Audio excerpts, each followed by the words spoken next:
Hey guys, Cheap Kid Goon here. I'm in the woods today at Cheap Kid Lagoon. That's what we're gonna call it.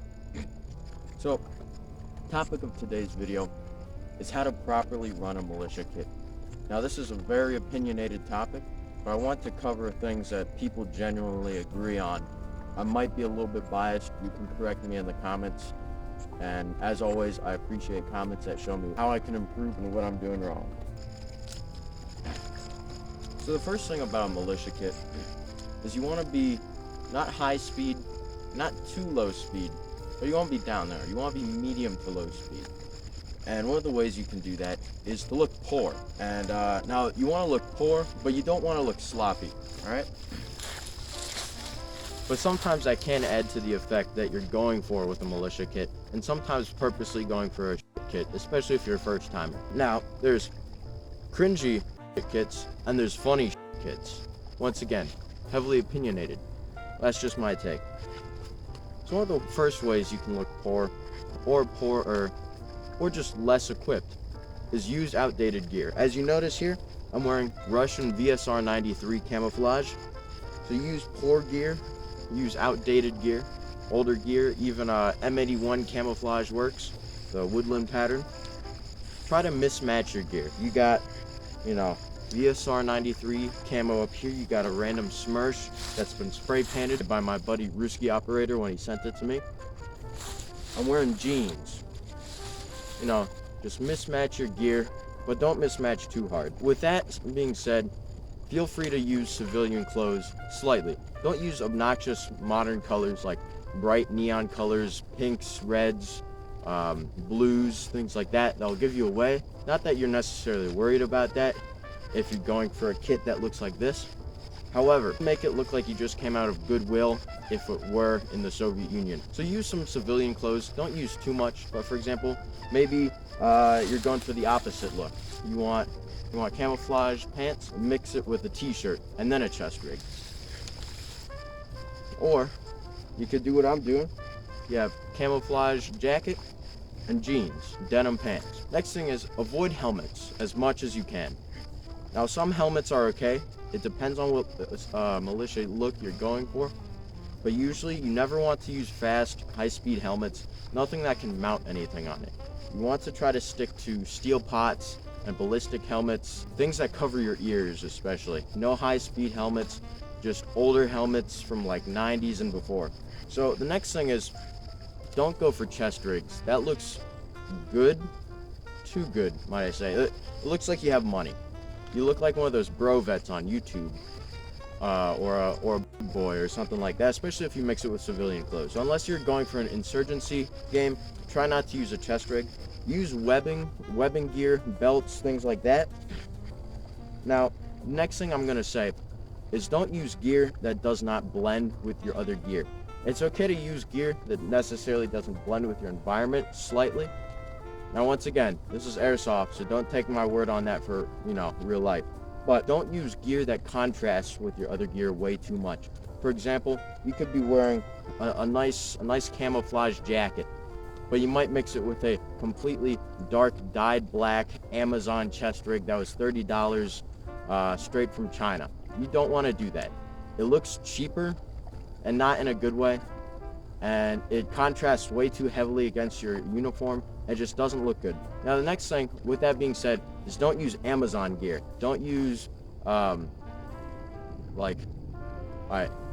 have that AliExpress ATAX, but that's because I'm trying to impersonate other gear that does exist. But some of the Amazon gear that's out there, it's off-colored, it doesn't have a specific design to it, and it's unbranded and usually unrecognizable as an actual chest rig or piece of gear.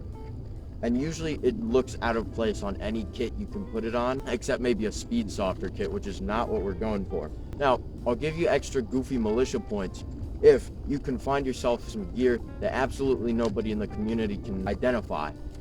So that happened to me for a little while. For my first Milsim West game, you'll see that picture right there. I was using I think British Type 53 piece of webbing gear. Because most people in the community deal with gear that's from the 90s or after that, You're not gonna find a lot of people that know what a Type 53 chest rig is. That was something I picked up from the surplus store. I didn't even know what it was. I just thought it looked cool years prior. Nobody could identify it for me, but it went extremely well with my kids.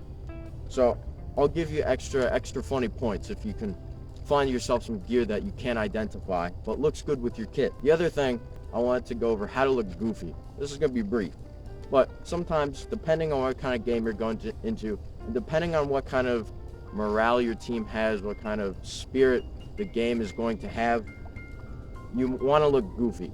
Just a little bit, not too much. Oh my God, bro. Oh, heck. Sometimes that can be funny. So, one of the things is, use hated equipment sparingly, may I add. But use hated equipment just a little bit.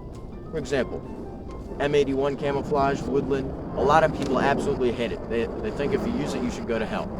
Well, that's pretty funny, because I'm going to use it. At some instances, it actually works very well. Another example of this, ACU. Now, I don't condone the use of ACU camouflage at all. I think it's really weird, and it blends into nothing except either my grandma's couch or a gravel road. However, if you really want, if that's your objective, is to piss off people, then go for it. Use like an ACU gun holster on the rest of your normal looking militia gear. That is guaranteed to piss everybody off, including me. I will come find you. Use the right amount of contrast. Gear that doesn't necessarily look right together, but it doesn't look wrong. But not so much contrast with your gear that some of your gear is old and then some of the gear is new, crisp, fresh, clean from Amazon, from China, or from Gray Shop. You don't want that look to it. You don't want that much contrast. And the last part is run goober goggles. Now, you'll see in that picture again from my last Milsim West, I ran goober goggles, as I like to call them. Way too big. They look goofy. They do the job, but they fog up. They're goofy looking, and they're just funny looking. They add that kind of stupidity to your kit if that's what you're looking for. And also just do goofy shit. For example, Crink long magazine 45 rounder in the real world. This is airsoft. Sorry to disappoint you, gun guys in the comments. Trust me, with how rare these things are in the real world, don't think I can get one either. And the last part about how to run a militia kit properly is avoid repro.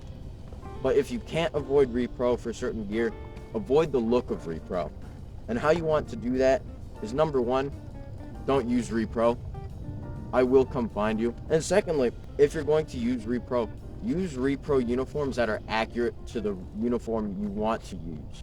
So don't go find a $30 pair of battle jacket and pants. Don't buy that pair of clothes if it's off color. If it contrasts too much with the actual shade of the real thing. If it looks different from what it should look like, don't buy it. If you're going to use repro, at least do it on things that are extremely hard to mess up. All repro is going to have a certain look to it that you can sniff out very easily. It's going to be crisp, it's going to be clean, it's going to be just a little bit stiff around the edges, it still has the fold marks in it and stuff like that. It's going to be brighter or off color than the normal thing. And that's what I was talking about last time. Now, how to avoid that, or at least how you downplay it just a little bit, is with any sort of fabric that has that look to it, you can always wash it and fade it and just put it through use. Don't bring it to a Milsim game if it still looks like that, but put it through extensive use first. I don't know, crawl through mud or something, go hiking with it. Whatever you can do to get the uniform dirty and fade the uniform and get rid of those crisp, clean edges to it. It might rip it apart if it's a $20 uniform from AliExpress. And that's just an accepted part of repro. But if it doesn't, do that. Try to fade the uniform, get it dirty, wash it out, put it through the ringer, and it won't look like repro soon enough. Anyways, that's all I got for you guys today. I hope you enjoyed the video. I have some more content coming out soon. I got some stuff lined up for you guys. And as always, stay cheap, stay goonin'. I'll see you goofy goobers next time.